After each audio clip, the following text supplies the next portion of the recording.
7ನೇ ಅಧ್ಯಾಯ. ಅದ್ಭುತ ಅವತಾರ ಸಾಯಿಬಾಬಾರವರ ನಡತೆ, ಅವರ ಯೋಗಾಧ್ಯಯನ, ಕುಷ್ಠರೋಗಿ ಭಕ್ತನ ಸೇವೆ, ಕುಮಾರ್ ಘಾರ್ಪಡೆ ಅವರಿಗೆ ಪ್ಲೇಗ್, ಪಂಢರಪುರಕ್ಕೆ ಪ್ರಯಾಣ. ಅದ್ಭುತ ಅವತಾರ. ಬಾಬಾರವರಿಗೆ ಸಮಸ್ತ ಯೋಗಾಸನಗಳು ಬರುತ್ತಿದ್ದವು.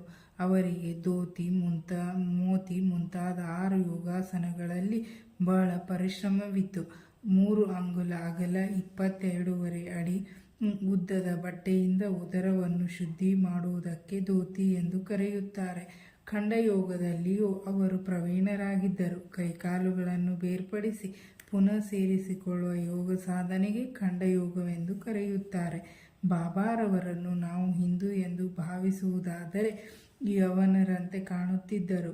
ಅವರು ಹಿಂದುವೋ ಅಥವಾ ಮಹಮ್ಮದೀಯರೋ ಎಂಬುದು ಯಾರಿಗೂ ಸರಿಯಾಗಿ ತಿಳಿದಿರಲಿಲ್ಲ. ಹಿಂದೂಗಳ ಹಬ್ಬವಾದ ಶ್ರೀರಾಮನವಮಿಯನ್ನು ಹೇಗೆ ಆಚರಿಸಲೊಪ್ಪಿದರೋ ಅದೇ ರೀತಿ ಮಹಮ್ಮದೀಯರ ಚಂದನದ ಮೆರವಣಿಗೆಗೂ ಸಹ ಒಪ್ಪಿಗೆ ನೀಡಿದ್ದರು. ಮಲ್ಲ ಯುದ್ಧವನ್ನು ಪ್ರೋತ್ಸಾಹಿಸಿ ಬಹುಮಾನ ನೀಡುತ್ತಿದ್ದರು. ಗೋಕುಲಾಷ್ಟಮಿಯ ದಿನ ಗೋಪಾಲ್ ಕಾಲ ಸಮಾರಂಭವನ್ನು ನಡೆಸಲೊಪ್ಪಿದರು ಮತ್ತು ಈದ್ ಮೊದಲಾದ ಹಬ್ಬಗಳಲ್ಲಿ ಮಹಮ್ಮದೀಯರು ತಮ್ಮ ಮಸೀದಿಯಲ್ಲಿ ನಮಾಜು ಮಾಡಲು ಒಪ್ಪಿದರು. ಮೊಹರಂ ಸಮಾರಂಭದಲ್ಲಿ ಮಹಮ್ಮದೀಯರು ಮಸೀದಿಯಲ್ಲಿ ತಾಜಾ ಕಟ್ಟಲು ಸಲಹೆ ಕೇಳಿದ್ದಕ್ಕೆ ಅದಕ್ಕೂ ಸಮ್ಮತಿ ಇತ್ತಿದ್ದರು. ನಾವು ಅವರನ್ನು ಮಹಮ್ಮದೀಯರೆಂದು ಕರೆಯುವುದಾದರೆ ಅವರು ಕಿವಿಗಳನ್ನು ಚುಚ್ಚಿಕೊಂಡಿದ್ದರು. ಹಿಂದುವೆಂದು ಕರೆಯುವುದಾದರೆ ಅವರು ಯಾವಾಗಲೂ ಮಸೀದಿಯಲ್ಲಿ ವಾಸವಾಗಿದ್ದರು. ಮಹಮ್ಮದೀಯರೆನ್ನುವುದಾದರೆ ಮಹಮ್ಮದೀಯ ಸಂಪ್ರದಾಯಕ್ಕೆ ವಿರುದ್ಧವಾಗಿ ಯಾವಾಗಲೂ ಪವಿತ್ರ ಧ್ವನಿಯಲ್ಲಿ ಅಗ್ನಿ ಉರಿಸುತ್ತಿದ್ದರು. ಶಂಖ ಊದುವುದು, ಗಂಟೆ ಬಾರಿಸುವುದು, ಭಜನೆ ಮಾಡುವುದು, ಅಗ್ನಿಕುಂಡದಲ್ಲಿ ಹೋಮ, ಅನ್ನ, ಅಘ್ರ ಬಿಡುವುದು ಇವೇ ಮೊದಲಾದ ಆಚರಣೆಗಳು ಅವರಲ್ಲಿದ್ದವು.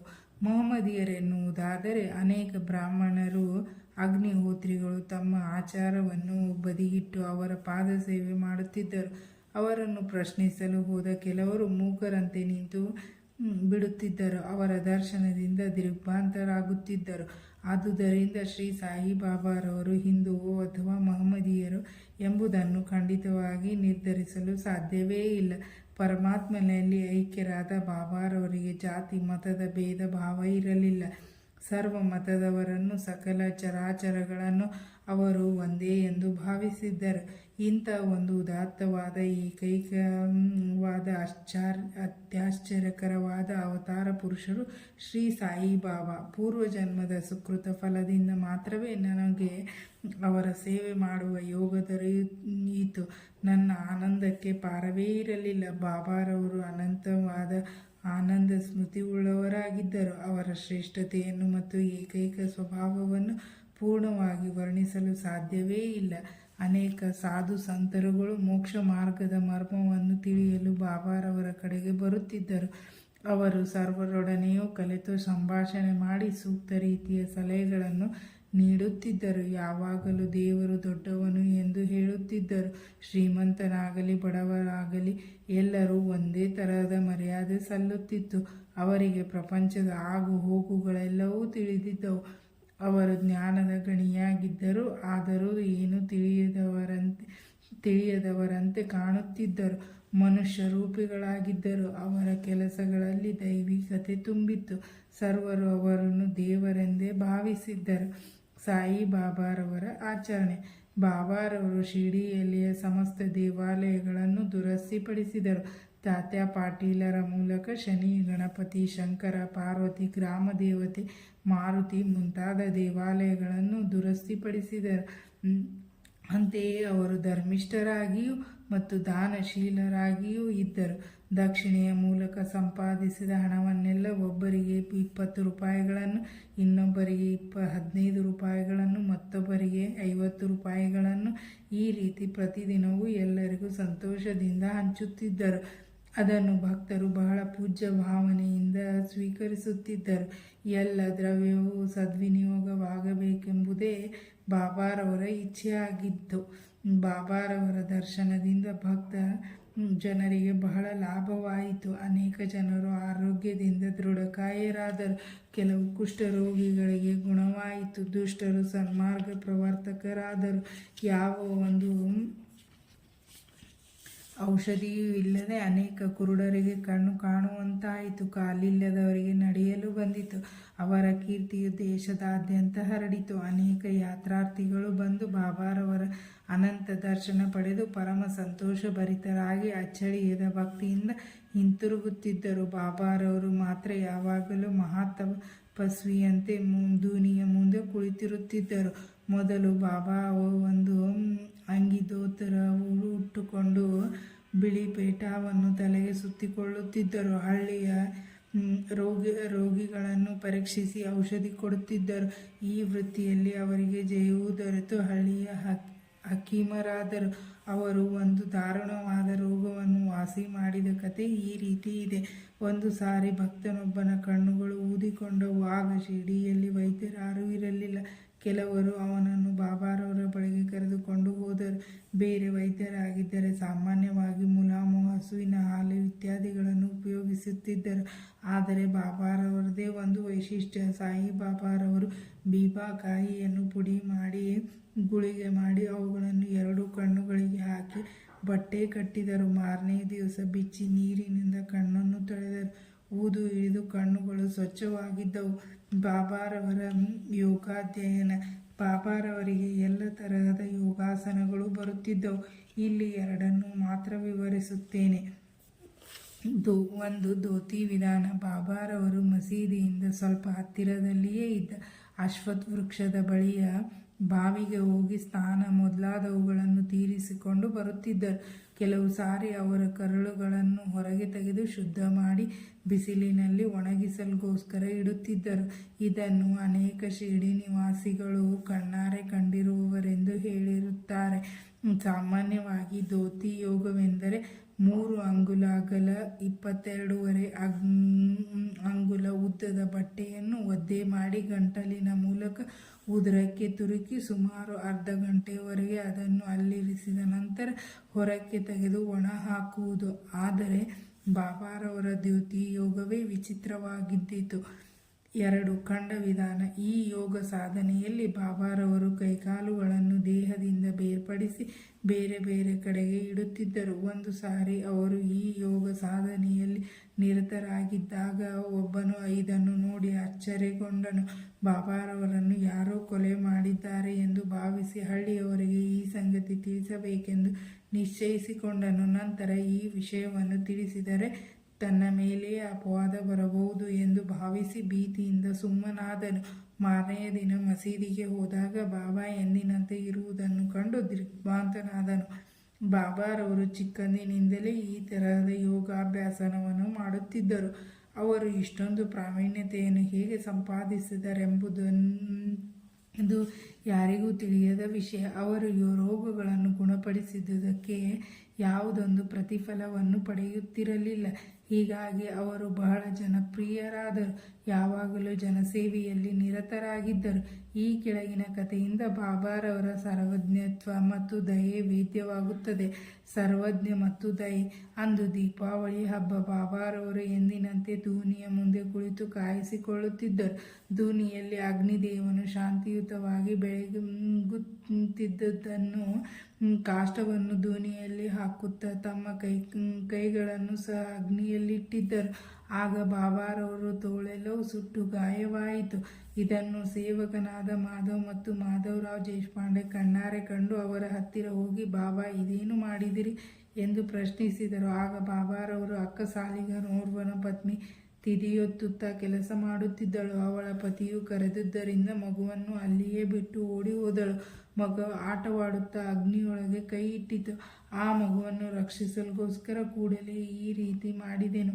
ನನ್ನ ಕರಗಳು ಬೆಂದರೂ ಪರವಾಗಿಲ್ಲ, ಆ ಮಗು ಬದುಕಿಕೊಂಡಿತಲ್ಲ, ಅದೇ ನನಗೆ ಸಂತೋಷ ಎಂದರು. ಕುಷ್ಠ ಭಕ್ತನ ಸೇವೆ.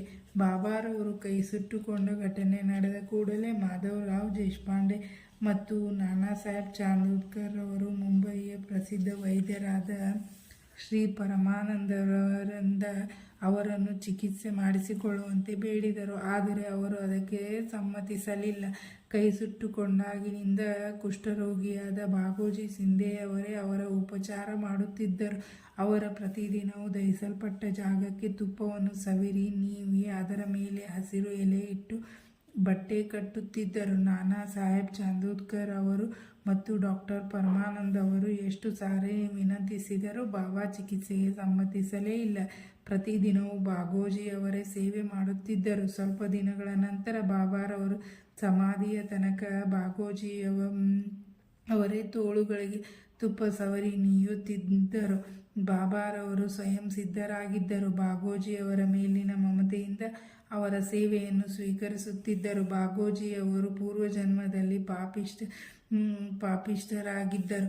ಆದುದರಿಂದ ಅವರು ಕುಷ್ಠರೋಗಿಯಾಗಿದ್ದುದು ಸಿಂಧೆ ಬಾಹ್ಯದಲ್ಲಿ ಜಿಗುಪ್ಸೆಯಿಂದಲೂ ಅಂತರಂಗದಲ್ಲಿ ಸಂತೋಷಭರಿತರಾಗಿದ್ದರು. ಬಾಬಾರವರ ನಿತ್ಯ ಸೇವೆಯ ಅವಕಾಶ ದೊರಕಿದುದು ಅವರ ಅದೃಷ್ಟವೇ ಸರಿ. ಕುಮಾರ್ ಘಾರ್ಪಡೆ ಅವರಿಗೆ ಪ್ಲೇಗ್. ಇದೊಂದು ಬಾಬಾರವರ ಅತ್ಯಾಶ್ಚರ್ಯಕರವಾದ ಲೀಲೆ. ದಾದಾ ಸಾಹೇಬ್ ಅವರ ಪತ್ನಿ ಶ್ರೀಮತಿ ಘಾರ್ಪಡೆಯವರು ಕೆಲವು ದಿನಗಳ ಕಾಲ ತಮ್ಮ ಮಗನೊಂದಿಗೆ ಶಿರ್ಡಿಯಲ್ಲಿ ತಂಗಿದ್ದರು. ಅವನಿಗೆ ಮೊದಲು ಜ್ವರ ಬಂದು ಬ್ಲೂಪೇಗ್ ಅಂಟಿಕೊಂಡಿತು. ತಾಯಿಯಾದ ಶ್ರೀಮತಿ ಘಾರ್ಪಡೆಯವರು ಬಹಳ ಹೆದರಿಕೊಂಡು ಕಂಗೆಟ್ಟರು. ಅವರು ಅಮರಾವತಿಗೆ ಹಿಂತಿರುಗಲಿಗೋಸ್ಕರ ಬಾಬಾರವರ ಅಪ್ಪಣೆ ಪಡೆಯಲು ಬಂದ ಈ ವಿಷಯವನ್ನು ತಿಳಿಸಿದರು. ಆಗ ಬಾಬಾರವರು ದಯಾಪೂರಿತ ದೃಷ್ಟಿಯಿಂದ ಮೃದುವಾಗಿ ಗಗನವನ್ನು ಕಾರ್ಮೋಡವು ಆವರಿಸಿಕೊಂಡಿದೆ, ಆದರೆ ಅದು ಹಾಗೆಯೇ ಇರಲಾರದು, ಕ್ರಮೇಣ ಕರಗಿ ಗಗನವು ಸ್ವಚ್ಛವಾಗುತ್ತದೆ ಎಂದು ಹೇಳುತ್ತಾ ತಮ್ಮ ಕಪಿಣಿಯನ್ನು ಮೇಲಕ್ಕೆತ್ತಿ ತಮಗೆ ಆಗಿದ್ದ 3 ಗಂಟುಗಳನ್ನು ತೋರಿಸಿ, ನೋಡು, ನಾನು ಭಕ್ತರಿಗೋಸ್ಕರ ಕಷ್ಟವನ್ನು ಅನುಭವಿಸಬೇಕಾಗಿದೆ. ಅವರ ಕಷ್ಟಗಳೆಲ್ಲವೂ ನನ್ನವು ಎಂದರು.